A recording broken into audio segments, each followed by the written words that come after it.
Bon alors, on va voir les petites actus animées.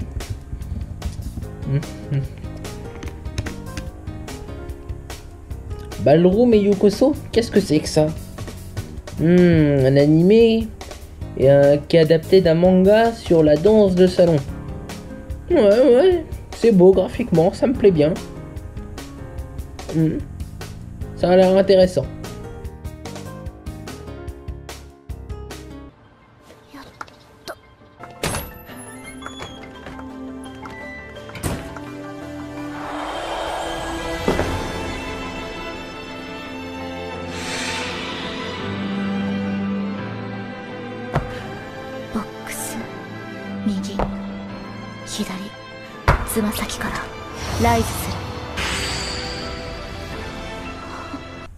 Ouais putain, l'animé c'est vraiment pas de la merde. Ouah, j'en prends plein la gueule.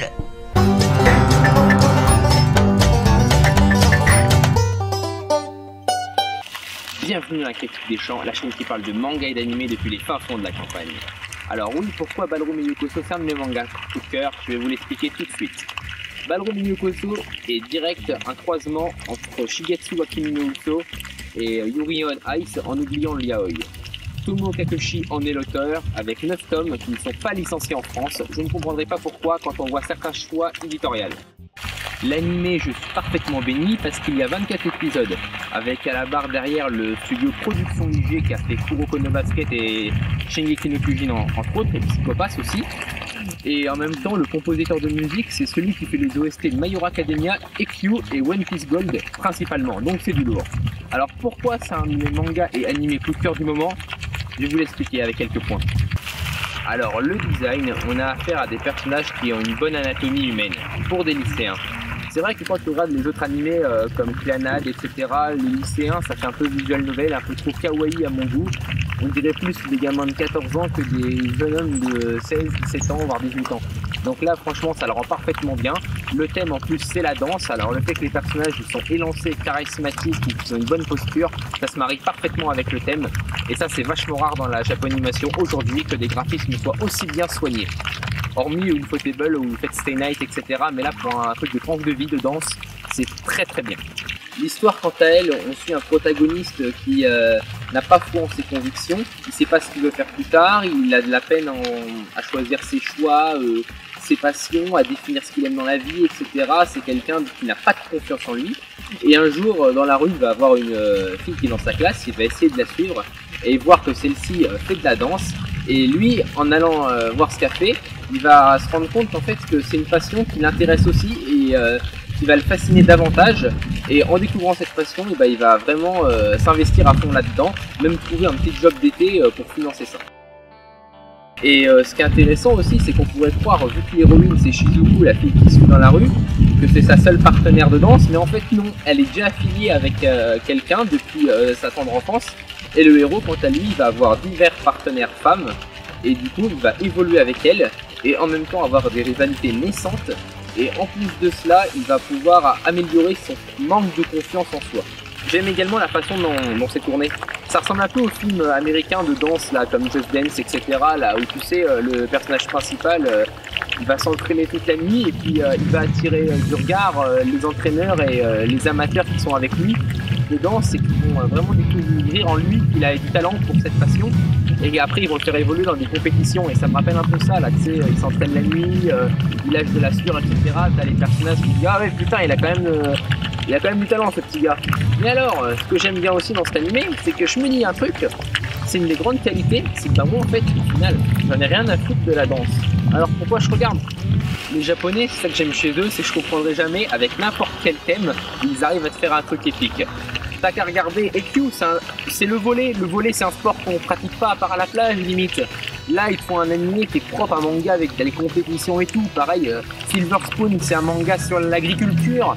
Grâce à ce manga, l'agriculture, ça a été de plus en plus demandé dans les salles de classe. Après, grâce à cette œuvre. Chez Fuyu, c'est pareil, c'est un jeu de cartes qui était à la mode autrefois et qui est redevenu à la mode quand l'animé le manga est sorti.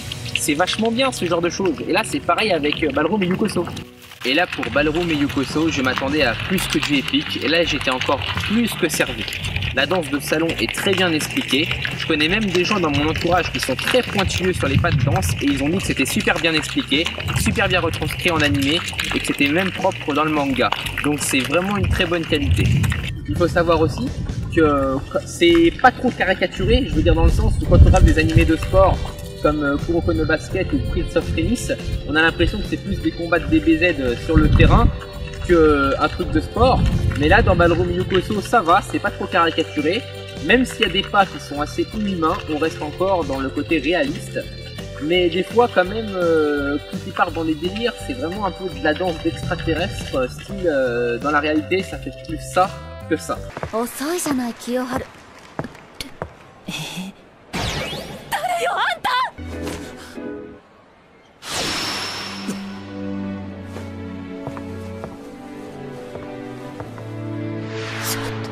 動いてた兵藤君なら よし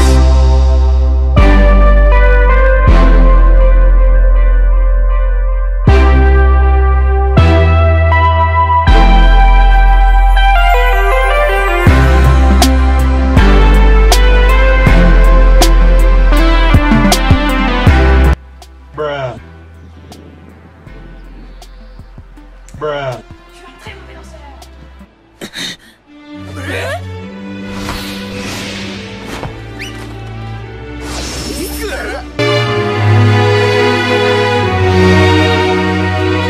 Bruh.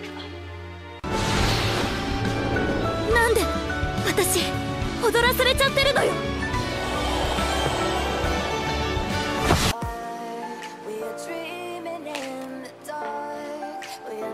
Bruh. Bruh. Le seul défaut qu'on pourrait donner à l'œuvre, en fait, au final, c'est la taille des coups. Des fois, les personnages, on dirait un peu des diplodocus ou des girafes quand ils font danse, et ça, c'est vachement dommage. Bon, après, même si j'avais dit qu'il y avait une bonne anatomie humaine au début, c'est vrai que c'est le cas, mais pour ce coup-là, c'est vrai que c'est pas tellement parfait. Mais pour moi, c'est quand même un bon chara-design et ça ne m'embête pas. Ça pourrait être redondant pour certains, mais pour moi, ça me dérange pas du tout. Sinon, l'animé, pour l'instant, il n'y a que 3 épisodes. Ils sont bien, je veux dire. On pose d'abord les bases sur les personnages, on les présente. D'ailleurs, ces personnages, ils sont très attachants. Comme lui, par exemple, on dirait un peu Zoro de One Piece, version danse, quoi. Et puis, voilà, ce que je veux dire, c'est que les personnages sont attachants. Le rythme, on le voit pas défiler. Perso, on dirait plus que ça dure 5 minutes que 24 minutes un épisode, tellement c'est bien.